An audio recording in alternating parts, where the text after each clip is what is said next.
it's Miss Morgan. I am going to finish off the chapter that Mr. Burns started yesterday. Like you sold that place you inherited? Congratulations, Mr. McGregor signs.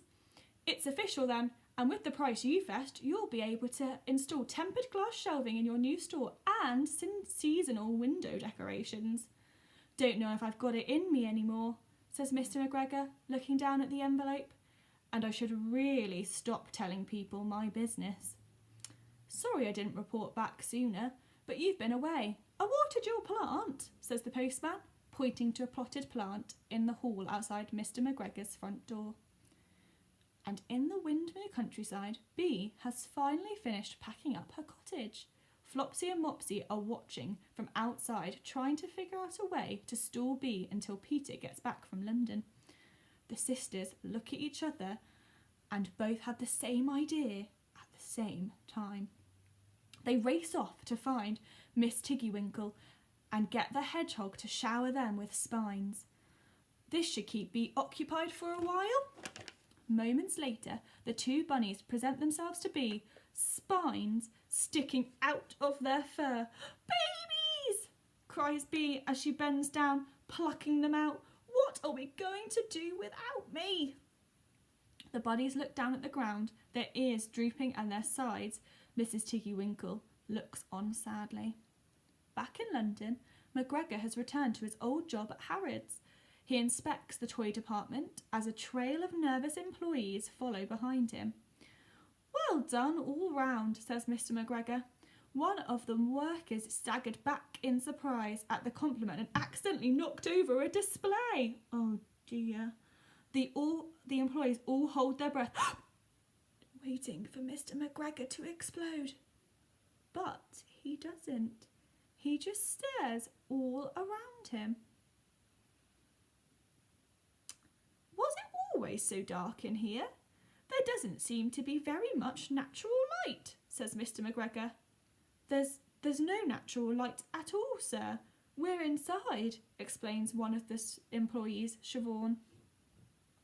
How can you live like this? Mr. McGregor shakes his head.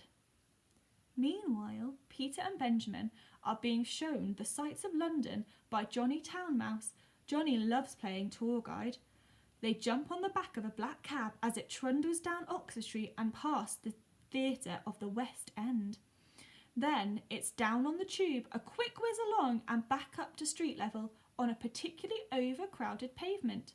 Peter looks up to see what everyone is staring at. Big Ben, he says. Yeah, replies Benjamin. No, Big Ben.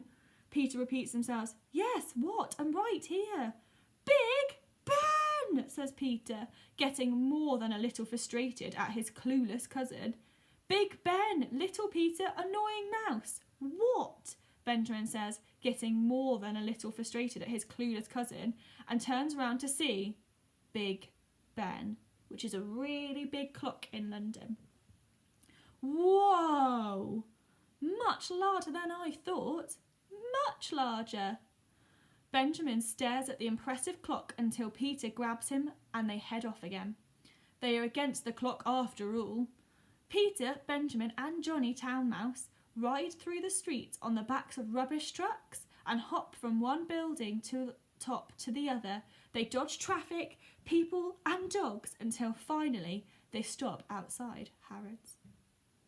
Thanks, Johnny, we owe you one, says Peter as the bunnies cross the street. If you ever do decide to throw another blowout hook a brother up, Johnny calls from out the curb. Don't think there's going to be another, Peter yells back. Holler at me if there is. There won't be one, insists Peter. But hit me up if one pops out, Johnny Townmouse insists even more. Not going to pop up, just don't forget me when you're making your list. No list will be made. Well, be sure to reach out when...